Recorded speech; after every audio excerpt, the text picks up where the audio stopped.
Pinag-uusapan lang namin ni Doc Josie Villadolid dito, mahilig ba kayo mag-text? Naku, lalo na yung ganyan lagi. Naku, yun ang pag-uusapan natin.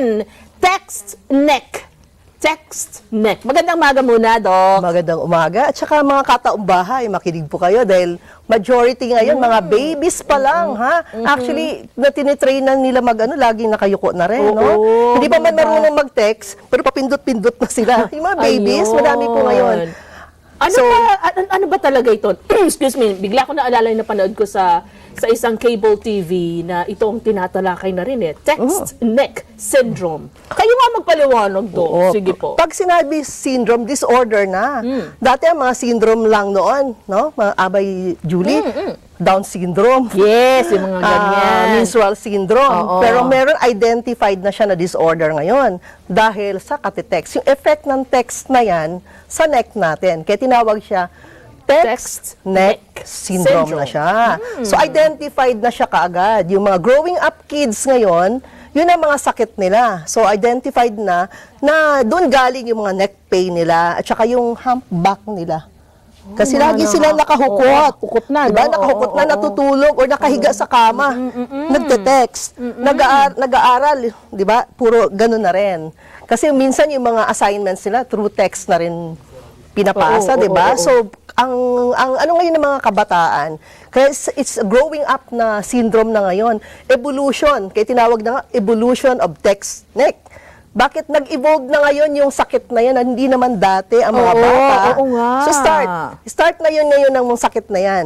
So dati walang mga neck pain ang mga bata. Ngayon ang mga bata, karaniwan po may neck pain na po. Ayun. At saka back pain, saka scoliosis. Doon na galing. Ayun. Ayan sabi dito yung sa x-ray ipinapakita ko yung kids suffering from text neck.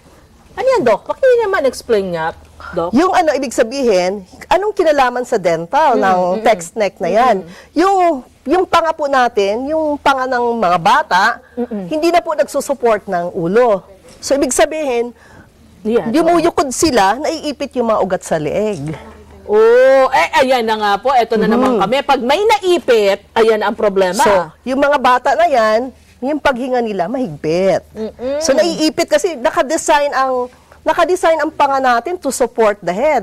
So, ang nangyayari, yung panga natin umuusog sa likod. Hindi na siya nakaposisyon ng tama. So, papuntang likod, papuntang dibdib, papuntang liig. So, ano maging effect nun? Circulation problem. Oxygenation nila hindi na maganda. Kasi laging nakayuko. So, katitext na yan. Tapos, once na nagtitext ang isang bata, kadalasan, yung teeth nila, nakagigil. Kasi di ba? Oo nga. So, yung gigil na yan, yung effect sa dental, marami. Wala na silang salivation. So, kulang na. Kukulangin. Kasi once na maghapon yan, o ilang hours siya na nagte-text na yan, nakasuppress ang salivation nila. Nakagigil kasi magkadikit. So, kaya pala na mararamdaman nila parang nanunuyo. Lalamunan nila. Saka yung mga bata ngayon, growing up kids, they're more prone to mga erosion ng teeth. Nalalapno sa mga ngipin. Kaya masyadong uso ngayon yung mga Sensodyne, di ba? Kasi marami po talagang nangingilo ang ngipin. Kasi yung saliva natin, wala na, kulang na. Marami po ngayon may gum disease, sakit po sa gilagid. Bakit po? Kasi po napipress. So, they're all, kung pag-uusapan natin, itong neck, sa text neck, ang laki po ng epekto sa dental. So, number one, talagang nagugulo niya yung tinatawag na occlusion. So, once na nakayuko palagi, nakayukod, hindi lang ang mapapagod, sigulugod. Pati yung mga teeth po, hindi na po magtutugma. Upper jaw and lower jaw, hindi na po tama. So, may malfunction na kaagad doon. So, pag hindi na nagtutugma, hirap na ang paghinga. Doktora, paano na lang kung mula sa pagkabata, gano'n na nasanay, at tagal-tagal na, eto at teenager na, paano na yun? Kaya nga po, ini-educate po natin mga kataong bahay na baguhin po yung mga paghahawak ng cellphone. Dapat po at eye level po. Hindi yung tayo ang yumuyukod. Kasi hindi lang naman neck hindi lang neck ang effect. Kasi ang pinufocus ng palagi yung leeg, tsaka yung back. Pero ang number one effect po ngayon, yung mga, kaya maraming naka-braces, Hindi na po nagtutugma ang upper teeth sa lower teeth. Ayun. Kasi tingnan niyo po, umi-slide po yung panga papuntang likod. So, Oo nga. including po yung teeth na yan, nasa likod na rin ng lower jaw niya, hindi na sumusuport sa head. Ngayon pa naman, as early as 4 years old, yung mga bata, sa sa cellphone na, naglalaro ng ano. Kaya nga marami ngayon may acid reflux. Kaya lalaki yung mga bata na yan, kung babae yan, may mga syndrome na rin, aside sa neck syndrome. Meron pa rin siyang, yung tawag doon, mga menstrual problem. Oo. Kasi nadideprive mo ng oxygenation yung tiyan natin. So maraming magiging problema sa stomach. Bakit marami? Natutupi yung lalamunan. Number 1 na kalaban sa text na yan is oxygenation and proper circulation. To the heart, to the brain, to the stomach. Ang dami pong effect. Hindi lang po yung neck. Ang nakikita lang palagi natin yung neck. Pero major ang ginagawa ng texting na yan sa oral health at saka physical health natin. Ayun. Doktor, pahingi nga isang cellphone dyan, oo. Para maipakita natin. Halika rito, AP. Halika rito. Ibigay mo sa akin yan. Ayan. Thank you. Doktora, paano? Paano ang tamang paghawak? Oh, sige. Dapat po doktora. eye level po siya. Nakaganyan. Nakaganyan po siya. Eye level. Hindi po yung nakaganon tayo.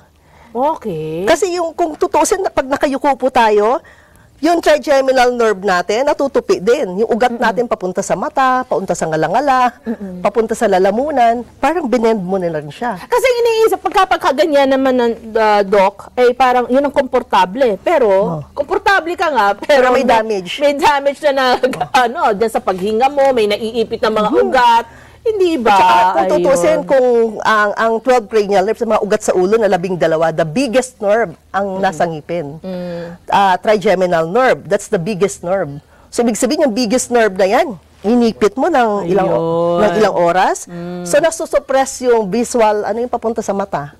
Papunta sa lalamunan, papunta sa ilong, papunta sa ngalang. Ang daming nasusuppress niya. Because ang ginagawa ng texting na yan, kinocompress. Nilalapit mo yung panga sa leeg. So pag nilapit mo yan sa leeg, ibig sabihin, anong mga ugat ang naiipit niya doon sa leeg? Ayan. Even your speech, maapektuhan, yung voice mo. Kasi yung lalamunan natin, Abay Julie, just mga 10 to 15 mm lang. So paano mo ginagawa? Doon palagi mong ginaganon. So dapat tayo ang mag-a-adjust, hindi yung cellphone ang susundin.